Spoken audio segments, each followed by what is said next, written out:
Well, good morning, ladies and gentlemen. I appreciate you coming. I realize there's other news of the day and other hearings going on that might seem more important to this one, but not to us here at the American Security Project.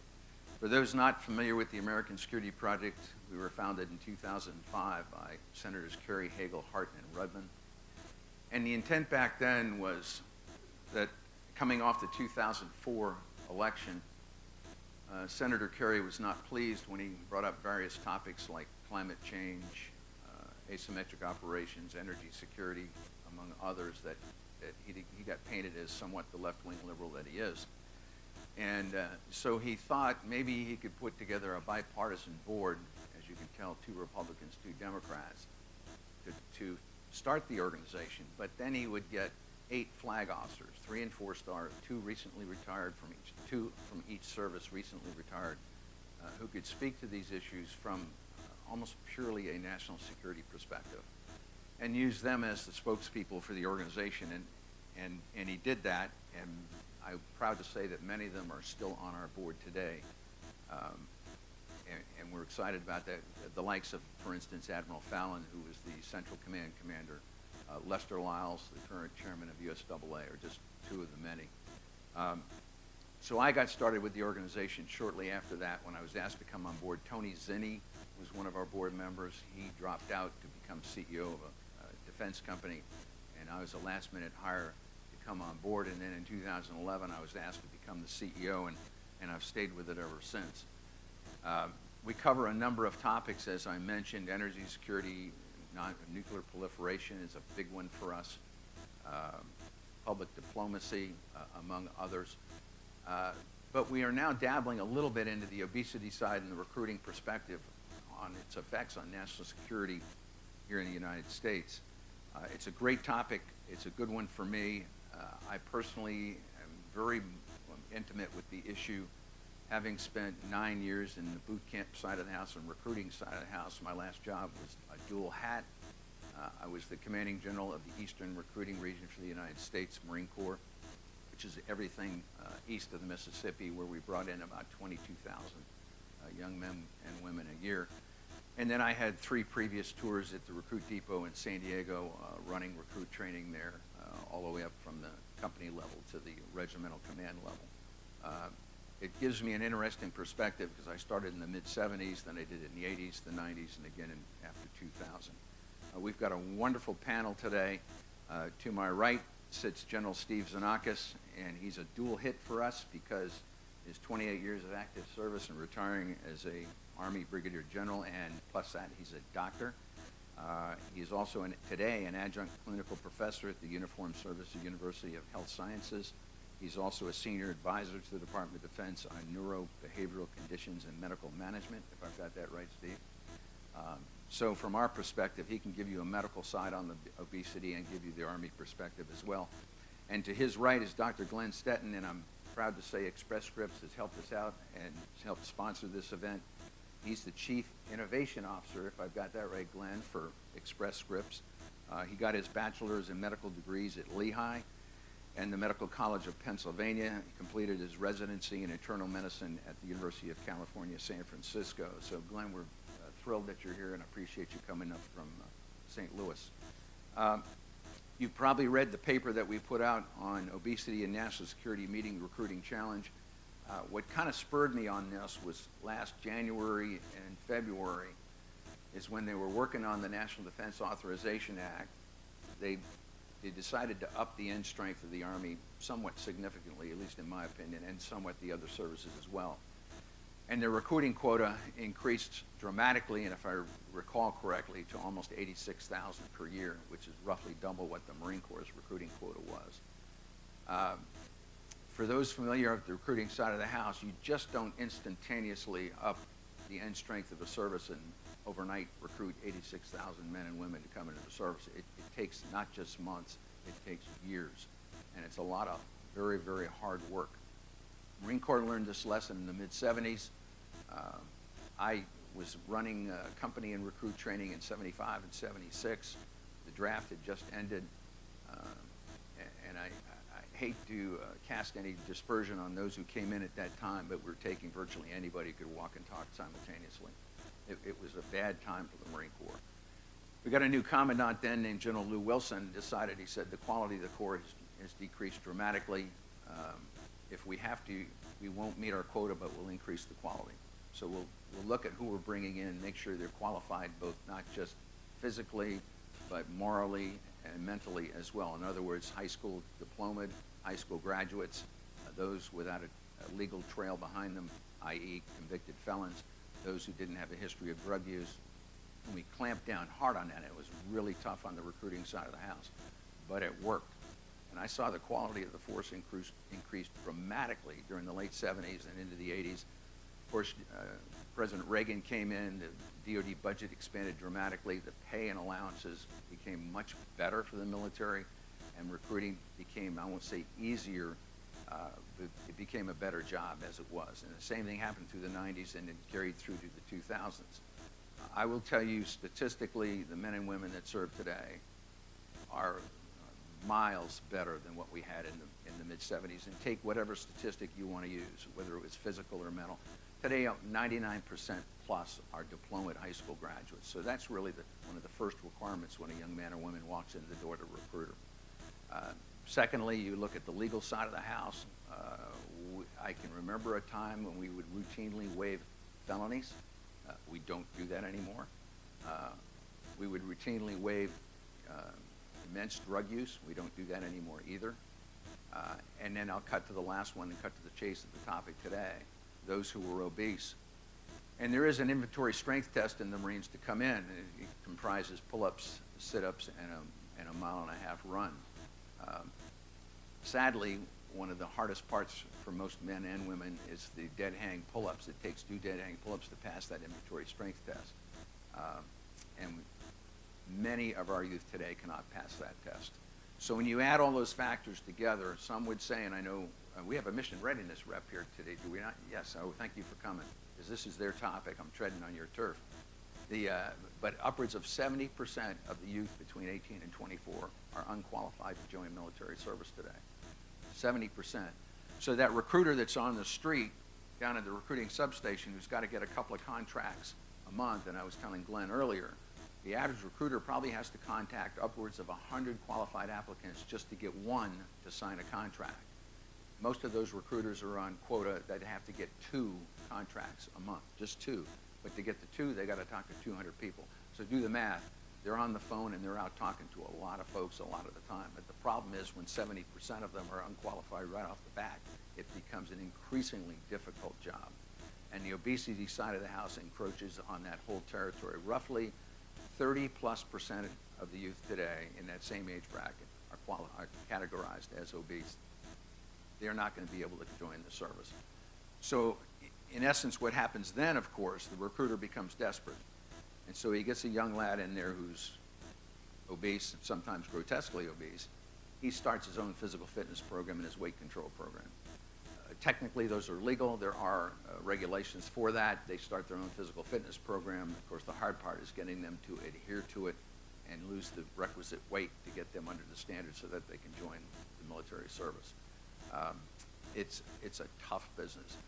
And then when you look at the habits of our youth today and the habits of all of us, frankly, the eating habits, our social habits, all the social media stuff that's going on today that contributes to obesity, and it just becomes a very, very difficult challenge. I will tell you, when you read our report, we have a number of recommendations in there that in some cases are different from what some other reports have. And I lean on this because one of our recommendations is expanding junior reserve officer training corps units nationwide. And I do this out of personal experience. I ran one of the largest JROTC units that the Marine Corps has, if not the largest, in the United States when I was the president and CEO of the Marine Military Academy in Harlingen, Texas from 2006 to 2011. Every member of the student body was a member of the Marine JROTC, and we had roughly 250 to 300 young men that were there every year. Physical fitness played an important part of our daily routine there. Not only did we start it every day with physical fitness, but when school let out at 3 o'clock, every one of them went to some kind of a sport. So they were getting a minimum of 60 minutes of physical fitness today, which is what is recommended, and then some. And it worked. and I'll not lie to you, most of those kids were not coming to us to join the Marine Corps. Most were coming to go to college afterwards. But we had our fair share of obese young men, a lot of them. And I believe we were pretty successful in the program. I mentioned the JROTC side of the house because my personal opinion is they could be immensely expanded nationwide. There's only a small start of them, and the JROTCs, if you're familiar, are funded dual track. They're funded partially by the federal government, but a lot of times they're funded by the states or the high schools themselves. In most cases, the federal government, at least in terms of the Marine Corps JROTC, will pay for the instructor and pay that person's salary at the school and provide some uniform support and that type of thing, whereas the school would have to provide the rest of that. But I think that program could be expanded greatly to at least get many more young men and women involved in the physical fitness side of the house. There's no doubt, in my opinion, that our youth of today are not as fit as they should be. The social media thing, I touched on it, and I think, Glenn, you might have some comments about this, but I ride the Metro to work. Everybody's standing there reading their iPhone. Young kids are no different today. They're spending not just an hour or two, they're spending many, many hours behind that computer screen, sedentary, not getting any kind of exercise that they should get. Diet plays a big part in this, along with nutrition programs, and I know Mission Readiness has been really big on this over the years, that the diet side of the house needs to be improved. There need to be supplements. There needs to be school diet programs to eat a healthy diet, not contribute to the obesity standards that we have today with the young men and women. So with that, I'm going to lateral over to Steve, and you can talk a little bit, I think, about the Army perspective, and then we'll forward on to Glenn. Sure, thank you, and thanks for coming and listening to us today, and thanks to Express Strips for putting some resources to this. I think it's vitally important in many ways, in that for our country at large, the military is a microcosm of our communities. And what we do here and what we see here is really informs us of what's going on across the board. And so I think what we're talking about is something that we also should be paying attention in our schools and in our families and in our neighborhoods. Let me just speak a bit to what this means for our soldiers and our Marine Corps and our services and our readiness, because at the heart of our military, at its capability, what distinguishes us is our people. And no matter what, we've got great weapons and we've got, very smart people with strategies, but it all comes down to our people and their attitudes and their commitment and their ability to do their job. One of the most rewarding aspects of being a career military physician is to understand that what as an Army doctor, what you do has a much broader impact. I mean, it's not just seeing patients in a clinic. It really is at the heart of what we think of as public health. We are out there and we're working with our line commanders and we're working with our leaders to ensure that our soldiers and Marines and sailors and their families are as fit and as committed as they can be because they feel healthy. Now, let me just sort of weave into this. I'm also a child and adolescent psychiatrist. And you say, well, why would the Army want someone like that? Well, because, in fact, we recruit 18-year-olds. And 40% of the force, maybe more, is between 18 and 25? And they're older adolescents and young adults. And these people are living with all the issues that you may or may not remember when you were that age. It's getting harder for me to remember. And what our kids were living with. And as you know, I mean, it is a very chaotic time in people's lives. But I think the Greeks, I'll take credit for my heritage. I think the Greeks had it right. Mind, body, soul, because it all does blend. And I know that the really good commanders that I worked for understood that the soldiers who felt good about how they looked and how fit they were better at doing their jobs. They were more disciplined, they were smarter about doing that, and they were more committed. So it may seem odd, but across the spectrum of all the military specialties, what we call the MOSs, feeling fit and healthy is fundamental. Now, we found that out. I got commissioned in 1970. So I was at the tail end of the draft army, was very much immersed in it from about 75 to 82, when we really were in a trough. I mean, it was really, really hard. It wasn't until the Reagan buildup that we were able to now, in fact, up our standard and up our game when it came to the volunteer army. And it was very hard. And we were bringing in people, and recruiters were having an incredibly difficult time, and we had some real disasters at that time. We don't want that now. We want to be able to bring the best Americans, and we want to bring them across the whole mosaic of the American population that we can. So we want to have everyone that wants to serve, be able to do that. And fundamental to that, because they're young people, is how they feel fit. I'll tell you the last vignette here that really brings this to mind and why this is important. In 2009, I was asked by the chairman to go to Fort Carson, Colorado.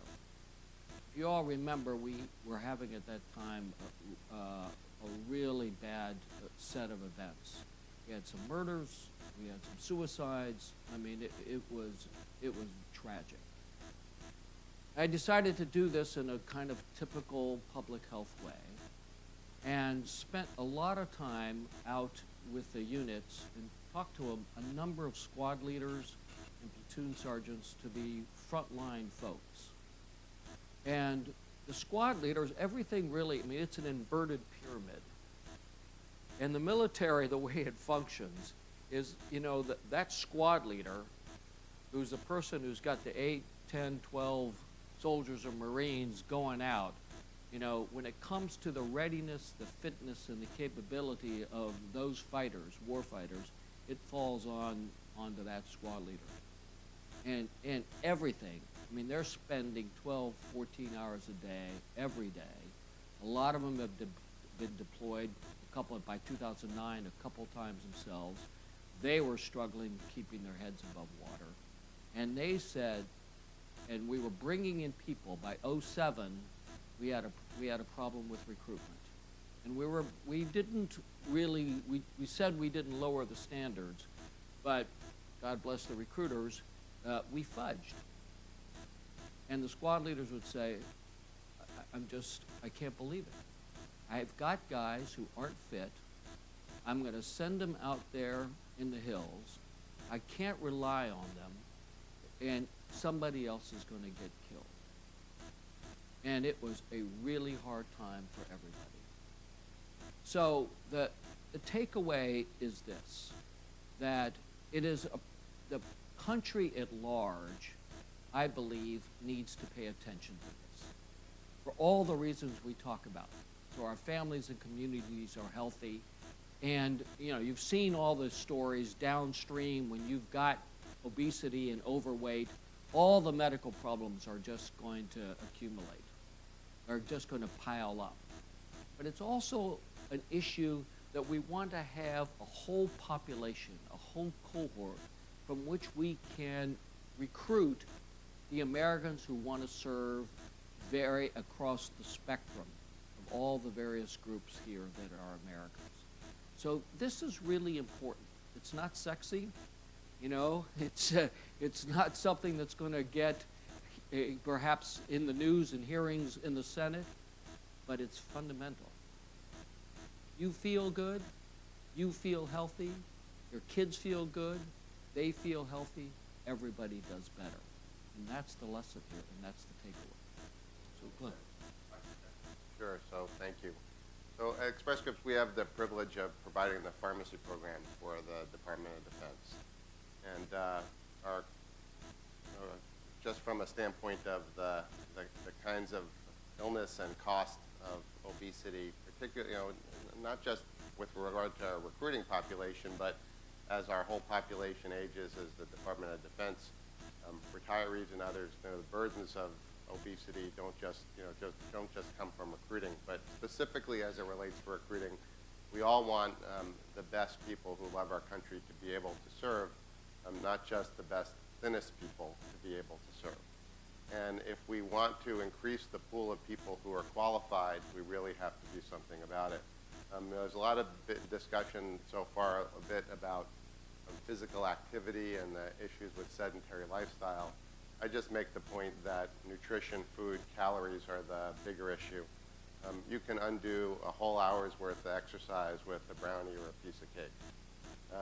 And if we are not doing things with children in the schools for healthy eating, things that have been shown to work, right? So if you have school breakfast and school lunch programs, if you only have low sugar, low carbohydrate, healthy foods, fresh fruits and vegetables, kids will choose them and they will eat them, as opposed to biscuits and bacon, things that maybe we like and are more attractive, but it's a whole focus on diet and how to get people to eat healthier in addition to the physical activity.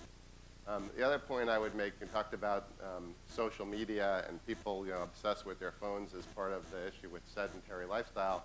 I'd also point out that there's an opportunity, right? People are not going to give up their phones, they're not going to give up their social media, but there's an opportunity to leverage it and think differently about it, about how to activate people and to get them engaged. And to get them engaged in physical activity in their community, to get them engaged, again, about healthier diet and getting education and nutritional information out there. So some of the things that we think that may be part of the problem, we may actually be able to use to activate the young people into getting them more fit. And again, I just go back to it's the calories stupid. And if we can help people get the right calories in their body and fewer of them, we'll figure this out. Thank you. I am the beneficiary of Express Scripts service to the DoD and have been for half a century, so appreciate what you do for us, and it's a good thing. I can't emphasize enough how much this is a national security issue. You cannot man the force with the people you need to man them, and they can't deploy. And it's not approached from that perspective a lot of times on Capitol Hill, nor is it brought that way when the chairman of the service chiefs go up there and talk. If you can't man the force, we can't deploy them, we can't defend ourselves. I mean, it's a very simple equation, but it's just not gotten the notoriety that it needs to get. And the other part of this, and I know I'm a recruiter, big recruiter supporter, that's one of the toughest jobs in the Marine Corps, certainly in the Army as well. I well remember in the 70s and 80s when every Marine enlisted has to do what we call a B billet. So after your initial enlistment, if you're going to stay, you're either going to go on recruiting duty, drill instructor duty, or embassy duty. Now, of those three, which do you think got chosen the most? Embassy duty. So that one is highly selective. They're highly trained, and it's not that big a specialty. Whereas DI duty or recruiting duty, just to give you an example, I had 600 drill instructors at Parris Island, and I had about the equivalent number, 600 plus, that were on recruiting duty. So of those, most would gravitate to being the DI because they emulated the DI. They really didn't want to go on recruiting duty, recognizing how strenuous and hard it was. Now, we trained them and gave them a lot of assistance and then put them on quota, or put what we call mission. Then the stark reality hit them. Here they're walking into a high school that's got 70% of the young men and women are unqualified right off the top. So they got to find that 30% and then find out if they're physically fit and then try to enlist them.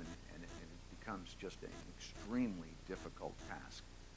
So my heart goes out to all of them, and especially those in the Army. When you're trying to recruit 86,000 a year, that is a tremendous task, a very hard one. And you're competing with the other services as well. And I'm sure, I'll tell you one last anecdotal story. If you go into a recruiting substation anywhere in the United States, most of them are in a strip mall. And most of them are co-located, Army, Navy, Air Force, Marine, and sometimes Coast Guard. And that's a money-saving issue. And what happens, of course, a lot of times is a young lad will go in there and he'll stop in the Air Force booth and say, what can you do for me today? And the Air Force recruiter will say, well, we've got these benefits.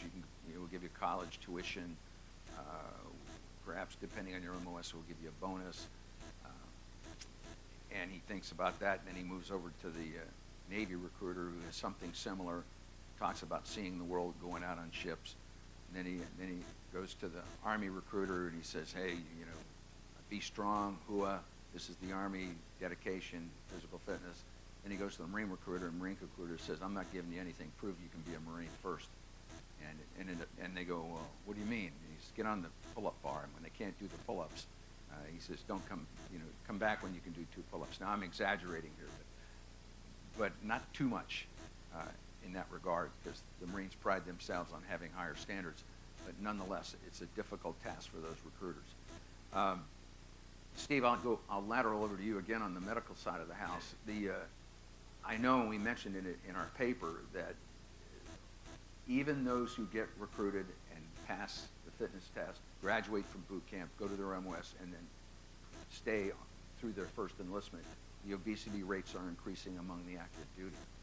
And that's another sad case there too. It's not a huge number, but nonetheless we've seen a gradual increase there. So the services are having to work on those that are on active duty now on weight reduction programs.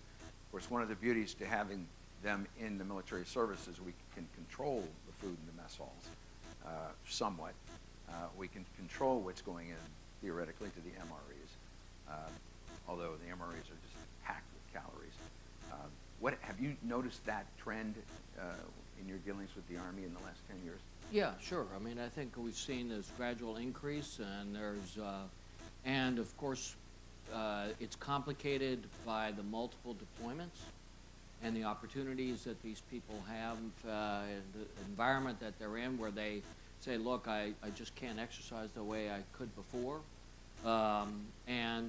It's over time, the mentality that comes from it, though. I mean, people say, well, we're going to relax the standard a little bit, and then that has an implications for, well, you start relaxing other standards. So I think there's now a recognition of that, and we're going to get back to making sure that we have that, we hold to our standards of fitness and weight that we think are optimal across the board here. Just want to make the point, right? This is also a family issue and a lifetime issue. So my kids, when they turned 20, I asked them how much they thought they were going to weigh when they were 40. And they all thought, right, about the same as I weigh now. And when you point out that the average American is 20 to 40 pounds heavier at age 40 than they were at age 20, you ask, well, why do you think you're going to be different? What's going to be different? And it's a sugary soft drink a day is 150, 200 calories. That, when you stop growing, right, is where that 20 to 40 pounds can easily come from. But it's also what's going on in the home, right? It's hard for one person to be fit and thin if everybody is heavy, because the eating habits and diet in the home. And if we don't focus on, and if we think about all of us as parents, right, our kids, that's also part of, and there's a tradition, particularly in military families, for their kids to go into military too.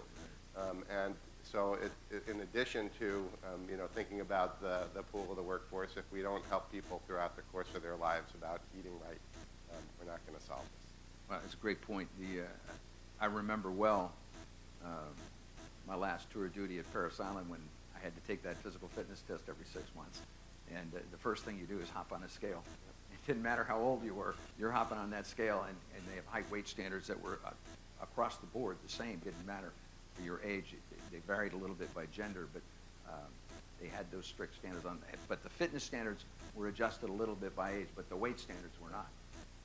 You weren't allowed to gain 40 more pounds just because you're 40 years old. At least that's what I saw. Steve, same thing. Yeah, no, in fact, in one of my jobs, I was responsible for the weight control program. So, and we tried to figure out all the different ways of, the weight may be the same, but how much of it is fat. We set up standards for what your fat percentage should be. So, I mean, so basically, everything we're doing. So we do twice a year physical fitness test, and then we also get weigh-ins that we're close to the point that we were overweight. I just make a practical point of, in addition to doing things that we can as a society to help people not become obese or lose weight if they are, there's also a strategy around how do we increase the pool of people from whom we recruit from. And I make this point as a practical point, not as a political point, but there are plenty of people who love this country who are not citizens. There are plenty of people in groups that may have felt discriminated against from a standpoint of how they're viewed in the service, and I'll point out, the LGBTQ community. In terms of if we want to have a large and secure, a large pool of people from whom to recruit, we should consider everybody who loves this country who otherwise meets the standard. Glenn, I couldn't agree more. And of course, we've seen some changes in all those aspects in the last 10 years. Absolutely. We've had more dramatic ones over the last 30 or 40, certainly with the Don't Ask, Don't Tell program, and now the LGBT part of it. And I think if you talk to pretty much any recruiter, if that young man and woman is qualified for all the reasons I explained, they want to enlist them. And it doesn't matter what their persuasion is or what their religious belief is, or in the case of immigrants, if they're legal immigrants here on a green card and they want to serve, they should be able to enlist. I think, and you mentioned this topic to me earlier, that there is, when you hear the current administration talk about the immigration, the immigrants, and the horrible impact they're having on this country, I feel kind of just the opposite, that those who enlist who are qualified, they got to meet all the same standards that any other young man and woman has to. So they're qualified in that perspective. They're not here illegally; they're here legally. So that's a distinction that the administration doesn't advertise here, and they serve well.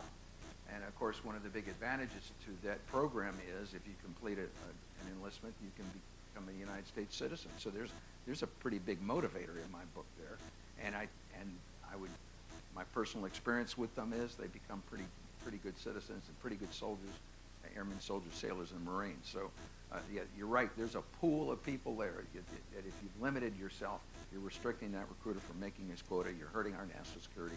We're not enlisting those who could potentially be very good citizens and very good soldiers, sailors, airmen, Marines. So it's a really, really good point. I think kind of also, I mean, I think we've got to look at diet issues that are very important for soldiers and their families. Hey, look at the Jrotc. We need to bring a lot of the fitness programs back to the high school. A lot of the schools we've got in this area have physical fitness gyms, with perhaps 2 3 times a week.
I'll make one piggyback comment on that, and it begs to the point that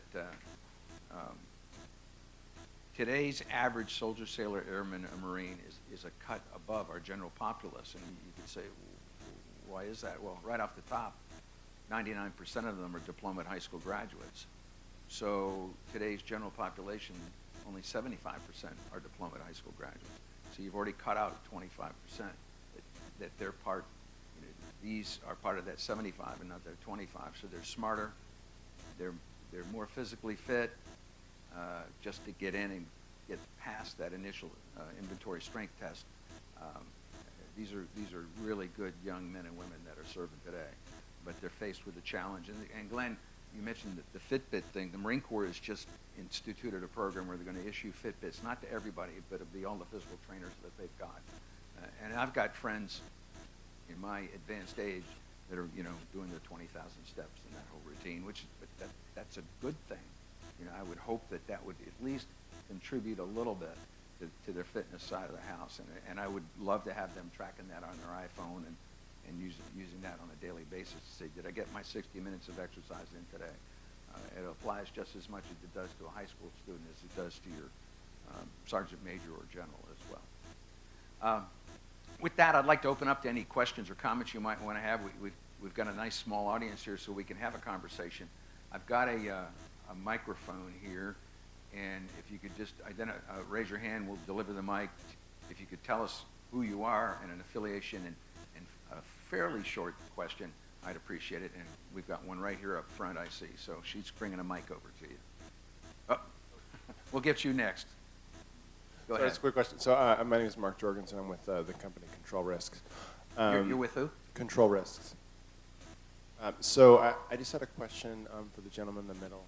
It's a little hot. What were some of the, you said there were some disasters or there were some problems with the period from 1975 to 1982 in the recruitment practices? I was just curious, what were some examples of some of those problems that happened? If you can't answer that, I can. So I'll lateral to you first, Steve. Yeah, I mean, in fact, it's what you already alluded to, so maybe you can fill it in. I mean, we brought in people with real serious mental health problems that had one way or another been covered up. I mean, they'd had, including times that they'd been treated, that had and been in the psychiatric hospitals, real serious drug problems with criminal histories. I'll tell you, not a vignette, and it happened with the incident with the shooter for Heather Heyer. We had recruiters, this was really in the extreme, we had recruiters that would go to young people who had obvious psychotic disorders, schizophrenic, would advise them to go off their medication because the medicine can, in fact, still be effective for about 6 weeks after you've stopped it. It's stored in the fat. They would pass all the recruitments, and then they would, once they were on active duty, they'd have a psychotic episode, and you just weren't sure what happened. I had, unfortunately, more than one of those cases that popped up for me into the 1980s when I was at Fort Hood. So we had a lot of problems. Now, this issue of fitness and what we were going to do in the volunteer Army, we had really in the Army a really great prescient general named General Max Thurman. And as the 2-star, he was head of recruiting command. And then he became 3-star head of personnel, and then 4-star became vice chief of staff, and he then retired as a Southcom commander and ran the Just Cause operation. And General Thurman, who's one of my mentors, really tracked all the connections of fitness and mental health of the people and how we were going to handle stress. He said all these are really related. And when it came to sort of the core sense of what's the strength of our soldiers and young officers, he said we've got to deal with these things up front. And it made a huge difference. It really was that strategy and his capability to think of this broadly that I think made that whole period of what we call the Reagan buildup successful, and why we got a very, very strong Army and a very strong Marine Corps. I'll give you an anecdotal story, and I don't like telling this story, but you can Google it for sure. There was a private named McClure in 1975 that was recruited, and I was running a company of recruits down at the recruit depot in San Diego. The recruiter who recruited this young lad fabricated his ASVAB test. He was mentally retarded. He was mildly retarded, and got him into boot camp. Didn't like it. Refused to train. They put him in a pugilistic pit to fight with other recruits, which we did safely and routinely, except they didn't do it safely and routinely in his case. And he got a subdural hematoma, ended up dying 3 months later. That was the tipping point.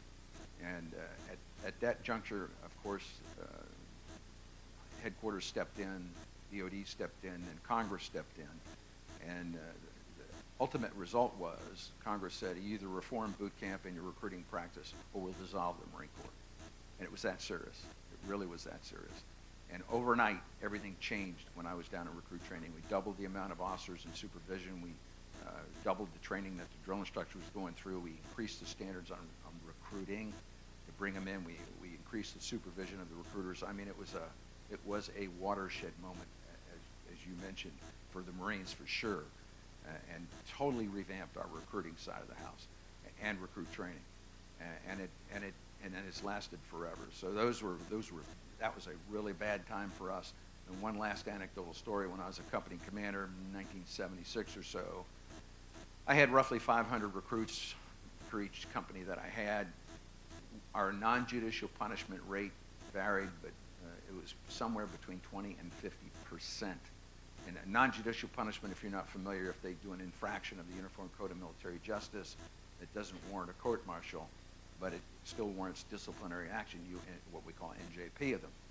What I'm talking about for NJP, it goes on your record, and just to give an example, assault, profanity, theft, absent without leave, those are what constitutes something you would prosecute on an NJP. When we had 30 or 40% of recruits in a company doing these types of things, it was horrendous. Today, your NJP rate for a company might be 1 or 2, maybe. They're kids who just are morally and mentally and physically better than what we had in 1975. So it's been a dramatic increase. Does that answer your question? Long way back. This young man over here had a question. While we're doing that, I don't know how many of you can imagine the pressure on these recruiters. I mean, in my practice world as a psychiatrist, these men and women who are in recruiting, to me, I think have really they're in a real pressure cooker, and it's really, really hard. And I think that they've got quotas and they've got other standards they got to meet. And I think knowing that the pool that they're going out to is as good as it can be, it helps everybody. Yes, sir. Herb Rose.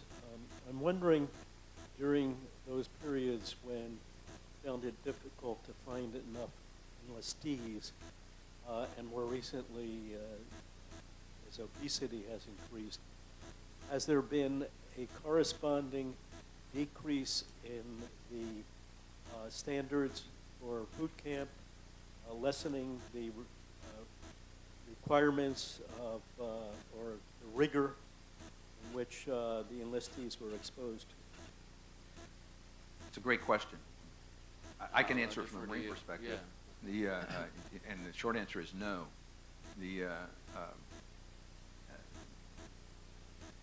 They've learned their lesson here that if you relax those standards and you enlist those who don't meet the standard that you already have, the quality of the force decreases. And as General Wilson said during the McClure era, he said, if we have to reduce the size of the force to increase the quality, then that's what we're going to do. So we're going to keep the standard the way it is. Now, you may be familiar with some of the talk that's going around lately that there are certain specialties that perhaps don't require such a high level of physical fitness.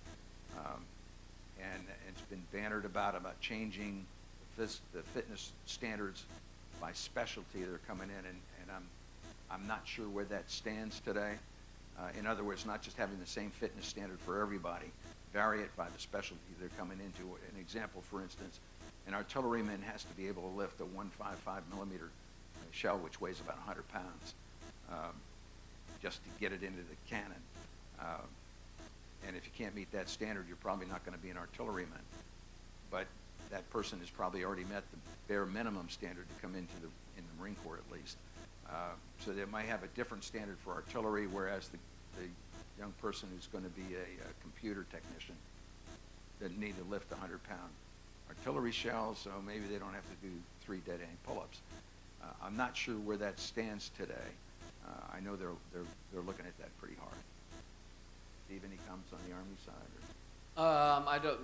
What I hear is that there's in the basic training, the AIT, or that has not necessarily, those standards haven't been relaxed. But as I was telling you, when I do meet with squad leaders, they're still finding that, you know, even though you've got 8 weeks that these young men and women have gone through that first phase of training, they still need a lot of training after that during this first year. I mean, they were, for a long while, they were coming out of training, they were going to a unit, and then those units would deploy about, 12 to 15 months after they had enlisted. And it's been, and they find that there's some challenges in doing that. They won't relax them because, they're going into combat. But it's tough.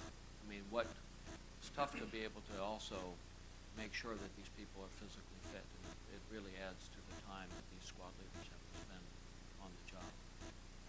As a side note on this, at one time in the Marines, there was a bit of a stigma associated with officers being assigned on the recruiting side of the house, and that existed in the mid-'70s and early '80s. But the way they fixed that was they decided they'd have a selection board, just like you would have for promotion, but to select those who were going to command recruiting stations, which is a major's job. We had roughly, I think, 35 or 40 recruiting stations, and they would sit down and pick the best of the best that they get. And I'm digging this. My memory might be a little dull on this, but I think Jim Mattis was the CO of the recruiting station in Portland, Oregon, just to give you an example. So what happened then was it got flipped. Officers began to say, uh-oh, I want to be the guy selected to command a recruiting station because those are the guys who are selective, and they're going to get promoted to lieutenant colonel and colonel faster. And that has existed till today, that you will see many of our flag officers today have had a recruiting station job, or in some cases a recruit command job at both boot camps. We have a question right here. Hi, Max Stolberg. So right now the key words and priorities of the Secretary are readiness and lethality, and particularly with the nut to crack of non-deployability. In your experience and in researching this, have you seen any evidence in terms of programs to improve the weight and health of recruits before they are recruited to impact non-deployability in the long run? Yeah, Max, absolutely. And I mentioned earlier that the recruiting substations, the recruiter himself, when he gets a young man or woman in there who doesn't make the standard, of course they're going to encourage them to improve themselves to make the standard. And they will oftentimes run their own fitness program there, and that's common, I think, across the board with all the services. They'll have some kind of physical fitness program. It's kind of an addendum, but they can't be spending all their time running a fitness program for the kids in the local community. That's more the job of the high school, or that's why I hearken to the JROTC side of the house. Although, Doctor, you're right that it ought to be in the PT, physical fitness programs of the high schools, that they ought to be doing it every day and not just 3 times a day or 3 times a week or 2 times a week. But yes, the recruiters are well familiar with that. They're not going to give up on that young lad. And I was a little bit facetious when I talked about the young lad who came in the Marine Corps, said, get back here when you can do 2 pull-ups. They'll let him get on the bar and see how well they did. And if the guy can't even do any pull-ups, which is not uncommon, by the way, they'll say, okay, here's a fitness program you can start with, and gradual and go, and we'll work with you as long as you have the motivation to do it. And there are stories out there of young men and women who've lost hundreds of pounds, in some cases over years, who eventually met the standard and came in. They're not that common, but there are those out there, which is a credit to the recruiter who hung with them. So yes, there are programs like that exist. Then answer your question. Okay. Any others? Yes, sir. Canada.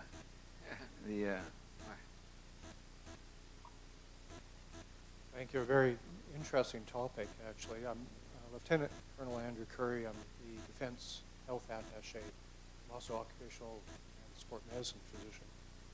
Canada, of course, has very similar issues. We've seen our obesity rates jump from about 22% to over 26% just in the general forces over the last 8 years. I think you would agree, though, that we're nowhere close to seeing like the top of the peak of this issue. And someone had already mentioned that within the family, you're going to have another generation of people who are overweight or obese. So looking into the future, more of a strategic aspect of things, how do you see trying to crack the nut of the problem with your recruiting? Because although your paper very well done, a lot of the solutions are relatively old. You know, nutrition should introduce PT programs into schools. So, for example, my daughter, who's a rock climber, she can do 11 points, by the way. Good for her. So she has PT, or physical activity, twice a week. Twice a week. And we'd mentioned when I was growing up, the teachers ran the programs. My science teacher was my football coach. We played every day. We were off on weekends. Now you're kind of forced to get into a structured sport program, which isn't the best thing for a lot of kids. They don't like the competition, so they're at home playing video games. So now jump another generation. How do you deal with this problem? Yeah, well, I'm probably going to lateral the far end first to Dr. Stead. Yeah, I would say, well, you know, the idea of nutrition is probably an old one. If you go to most schools today and look at what they're serving, they're still not serving low carb, low sugar. So changing what's in the cafeteria, changing what it's displayed. And then I would also say that a large swath of the population from which the military recruits is urban and poor. And many of those people live in food deserts, right, in terms of access. You know, they don't have the fresh vegetables and, you know, access to as many choices as wealthier parts of America.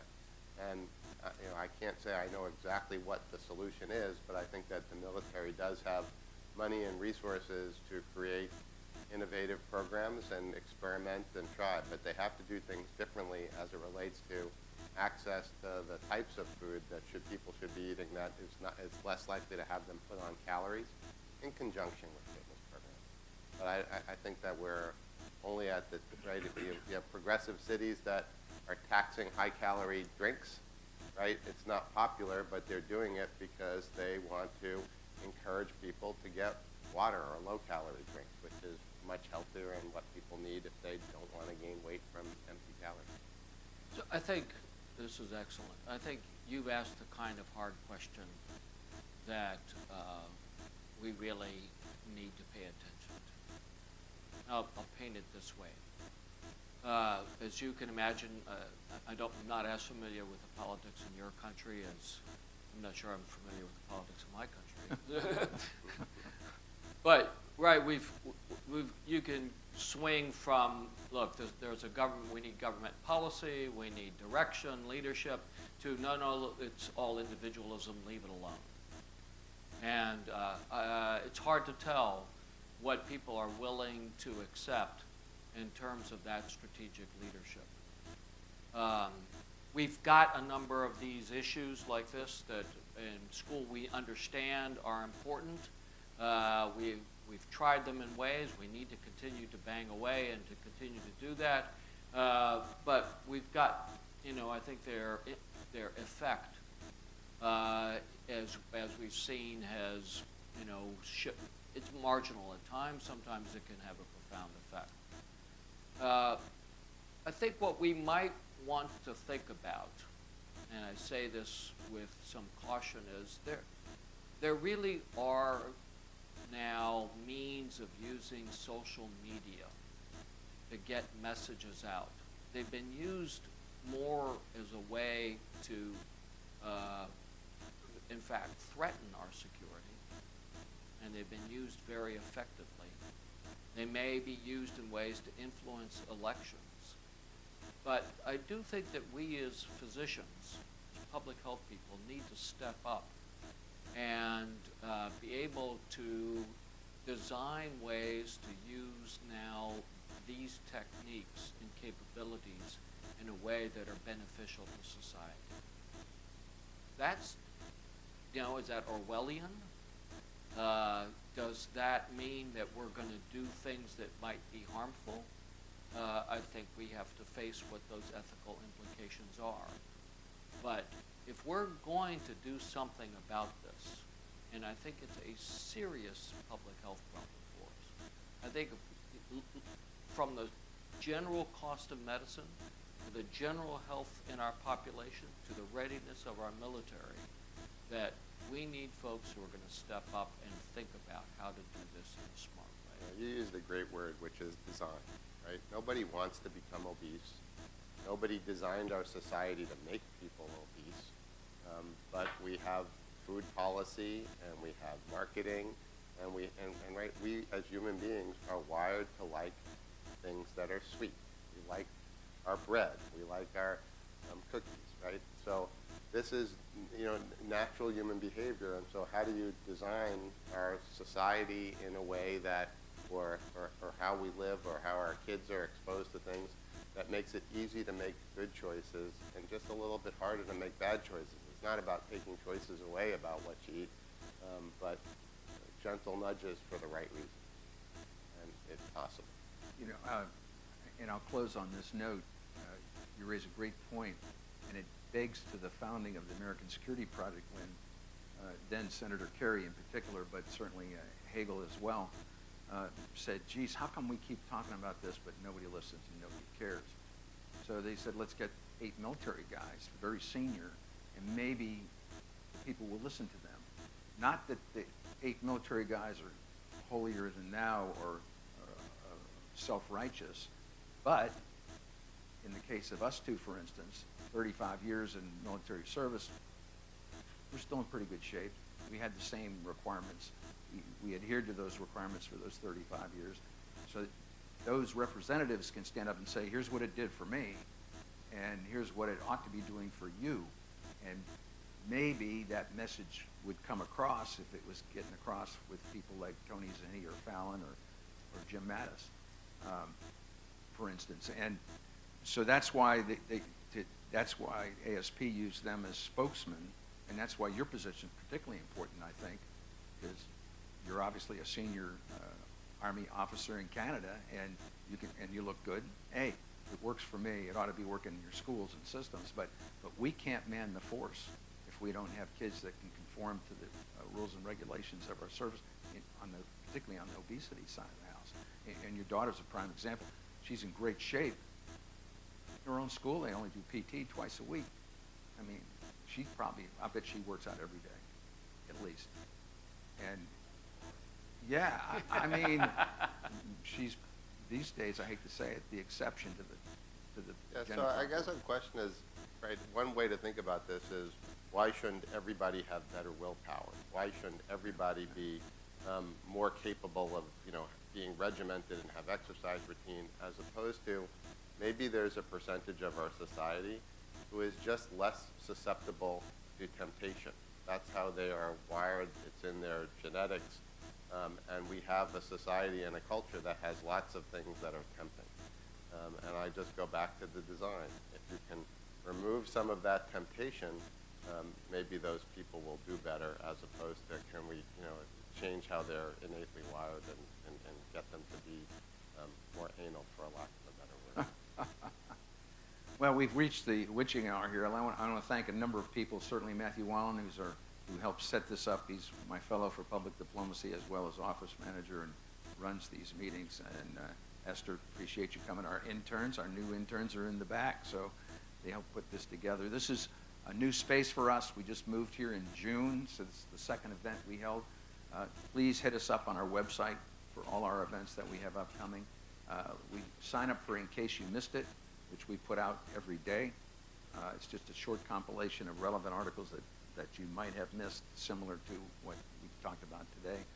And I want to give a round of applause to our other two panelists here, Dr. Stetton and Dr. Xenakis. Thank you. Thanks. It's good to be here. Thank you for coming. Thank you very much.